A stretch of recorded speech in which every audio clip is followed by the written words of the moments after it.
stay off your knees. I hear you spreading your lies like a verbal disease. You're always begging for more. I'm gonna give you everything that brings you pain. I'll tear you down to size and leave you ashamed. Can you feel it coming? I won't let you stand your ground.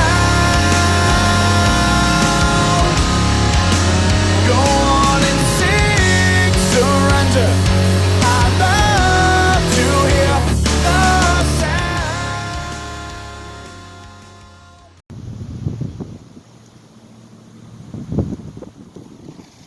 Looky what I got.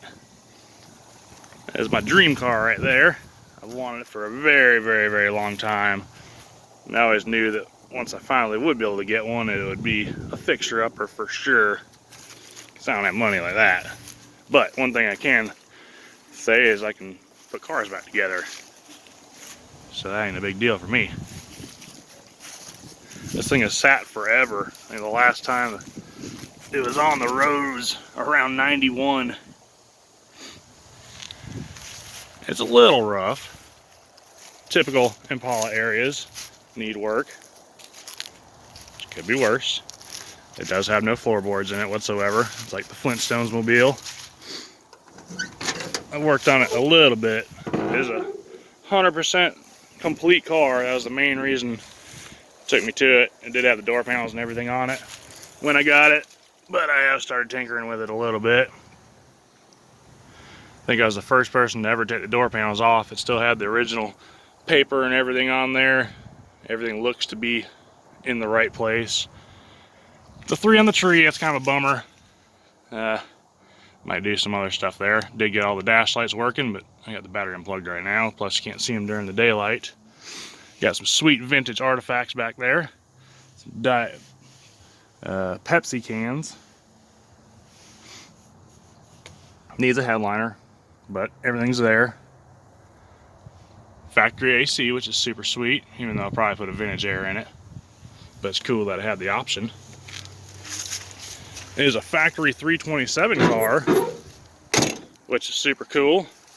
The only uncool part is it's seized up. And I've been trying to unseize it for a while now. I can unseize the hood first. It was 100% complete when I got it. I had the breather, all that. Rats have made a little home inside the breather and got everything as far as clothing materials and foam that they could get to build a little place to live in there. So that was kind of messed up. But pulled the carburetor off, got it soaking, put some transmission fluid and Marvel mystery oil down in the cylinders, try and get it seized up, but had no luck whatsoever. We had towed the car the other day, or just moved it around, pulled it from my buddy's truck, and let out of the clutch, hoping maybe that would free up the motor, but it did not. So probably just going to do an LS swap. It's cheaper, more efficient, more power, kind of easier.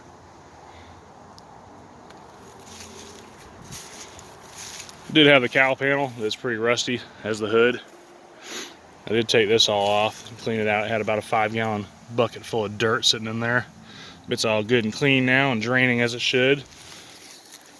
Help keep the rust down.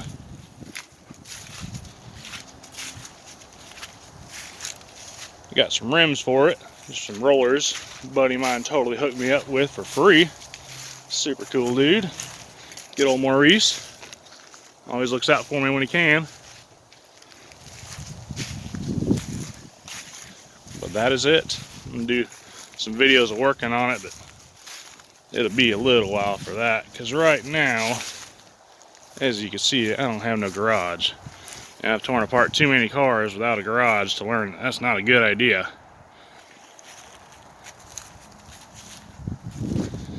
So I'm not going to be cutting quarter panels off outside and dragging a nice Miller welder out here in the dirt and water and everything else. That ain't going to happen.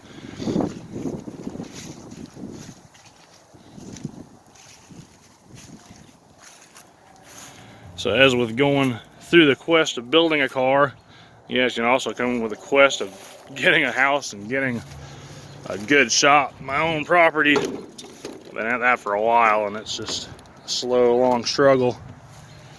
But that's how it is sometimes.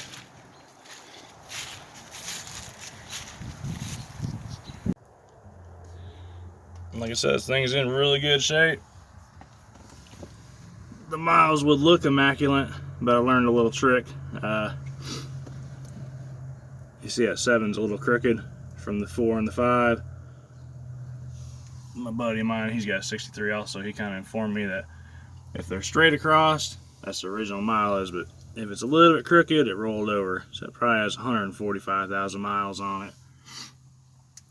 And judging by the hole in the carpet by the gas pedal and the worn out clutch, I would probably think it does have 145,000 miles.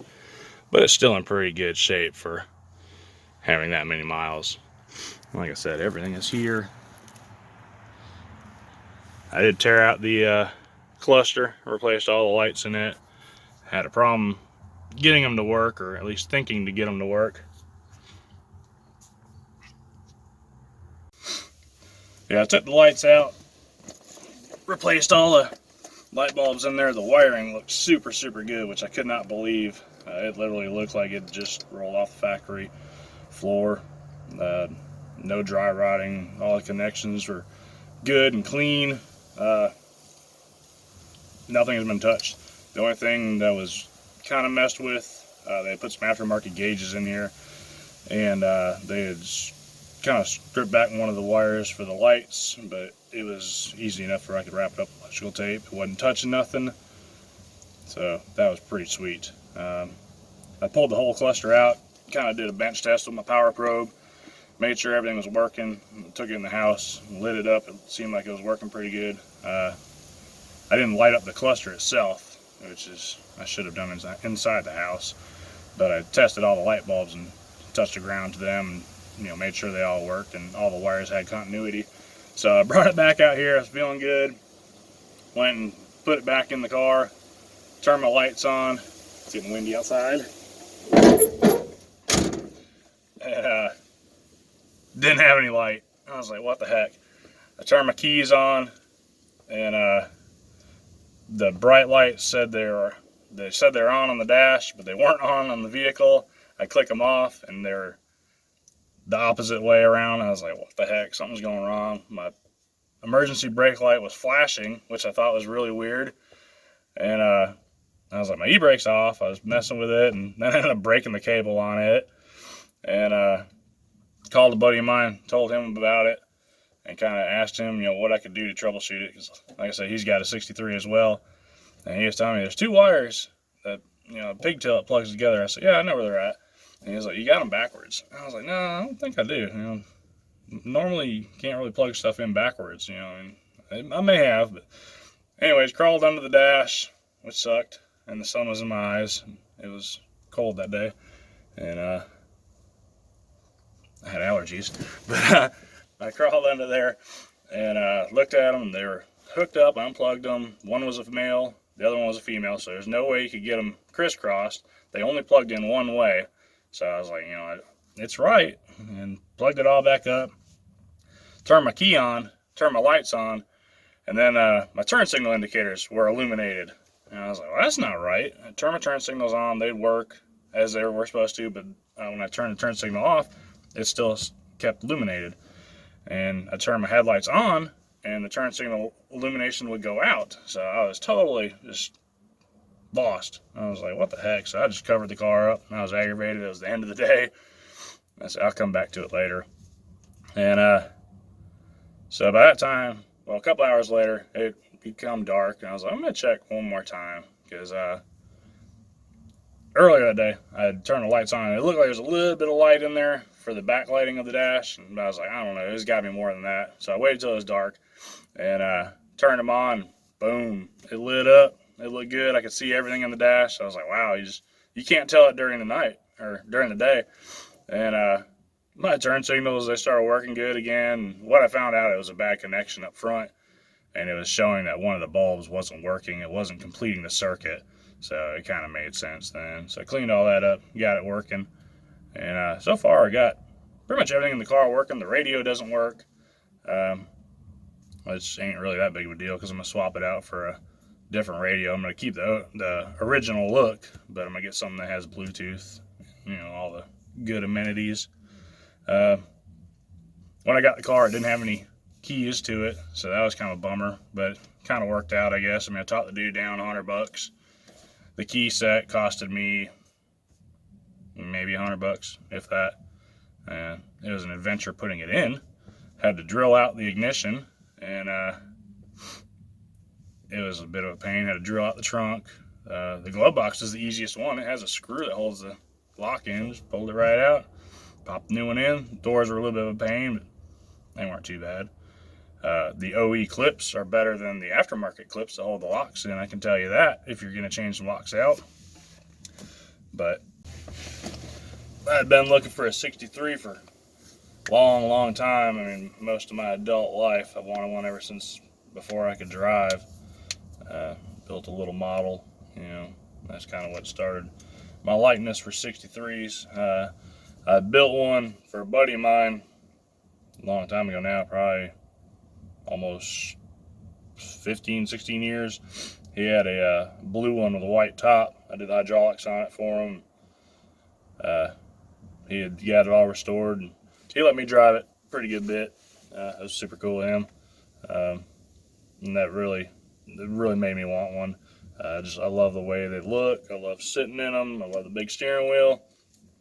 I love everything about it. It's one of my favorite cars that is ever built, other than like a 57 Chevy, which is like the most iconic American vehicle ever made. But I got the car about a month ago. Found it on Facebook, of all places. It was literally like 27 miles away from my house, so it was kind of meant to be. The dude put up pictures, and I'll show you the pictures here. When I got it, it looked rough. It looked really rough. It actually looked worse than it actually was. Looking at the pictures, it looked like it had way more rust than what it does. Granted, it does have a lot of rust, but it's not in really bad spots other than the floors, which is pretty common. But he was asking $2,000 for it, talking down to $1,900, which, I was happy with $2,000. I would pay that straight up. It was within my price range, and I felt it was a pretty good deal for the car, especially as complete as it was. Like I said, I had no clue if the motor would turn over or anything. I knew it was all there, and I was pretty happy with that.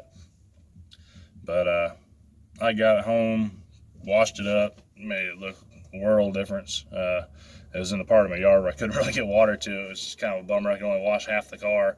Then the other side, I had to wash it off with a bucket. But it was a lot of work. I had to use a coarse brush that you use on like tires to get all the mildew and dirt and just stuff off it. He had it for a year, and they literally did like nothing with it, from what he told me. He said he bought it from the guy. I think the guy delivered it, and I think maybe his dad jacked it up and took a spring out of the back driver's side, and then it pretty much sat. I guess his dad started having bad health issues, so he didn't get to work on it. And so it sat for a year for them.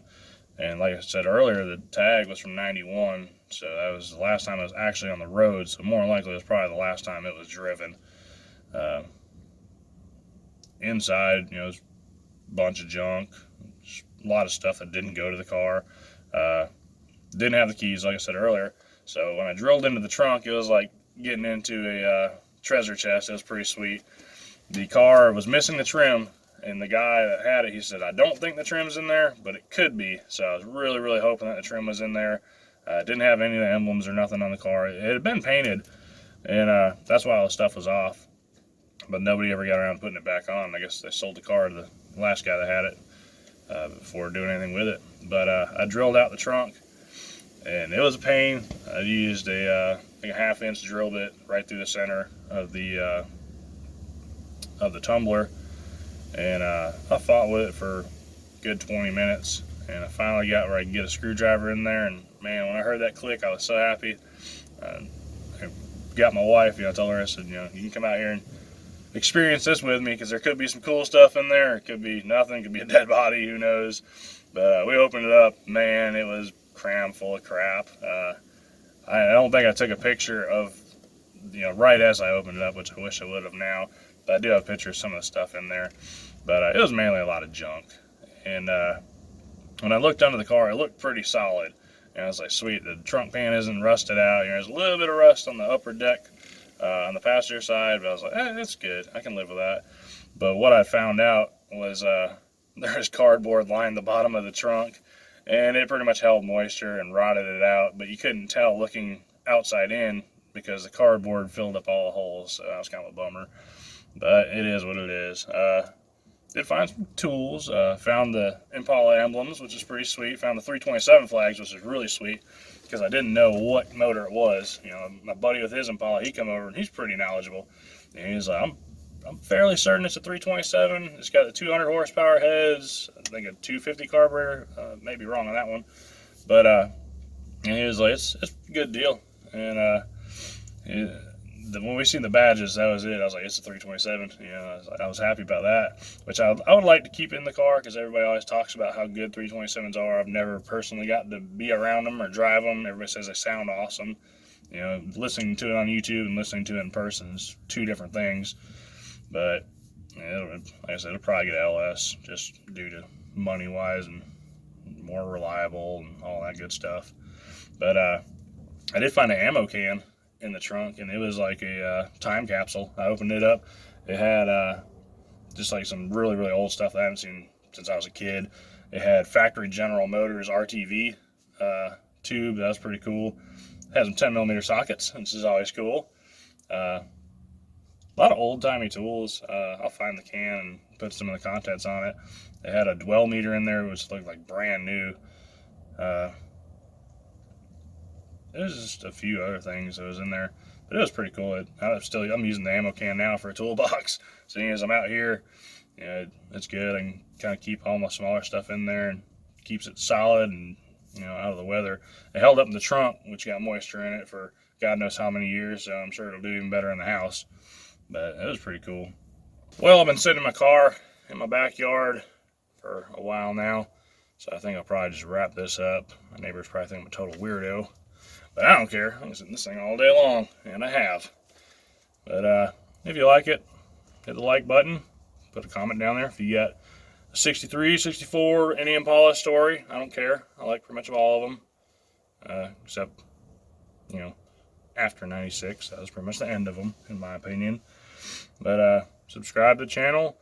There'll be some more cool stuff. Can't promise everything will be cool, but I'll try my best. It'll probably be a little random here for a little while. Gonna do some work on the Cadillac. Maybe do some work on my other Cadillac that I haven't told you about. But if you can put two and two together, you probably figured out the other one. Other than that, thanks for watching. We'll see you on the next go around. What seems to be the problem?